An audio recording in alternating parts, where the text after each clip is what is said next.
আওয়াজ দেন নারায়ে তাকবীর, নারায়ে তাকবীর। আল্লাহ তুমি আমাদের সকলের হাত খানা কবুল করে নাও, পড়ে না আমিন। আল্লাহ পাক রব্বুল আলামিন আমাকে আপনাকে সকলকে ইসলামের জন্য, কোরআনের জন্য কবুল করে নেন, সকলেই পড়েন আমিন।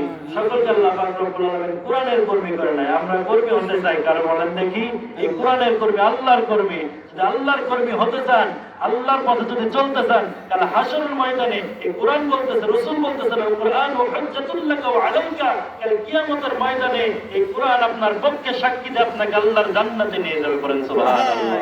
আর যদি কোরআনকে নিয়ে কটূক্তি করি, কোরআনের আইন যদি না মানি, কোরআন নিয়ে যদি বিদ্বেষী করি, এই কোরআন আপনার বিপক্ষে সাক্ষী দিয়ে আল্লাহর জাহান্নামে পাঠাইবে, বলেন নাউযুবিল্লাহ। আল্লাহ পাক রব্বুল আলামিন সকলকে এই কোরআনের আইন দুনিয়াতে মেনে চলার, নিজের ব্যক্তিগত জীবন থেকে রাষ্ট্র জীবন পর্যন্ত যেন আমরা কোরআন দিয়ে জীবনটা সাজাইতে পারি, সেই তৌফিক আমাদেরকে আল্লাহ দান করুন। সকলে পড়ছে আমিন। ওয়া আখিরু দাওয়ানা আলহামদুলিল্লাহি রাব্বিল আলামিন।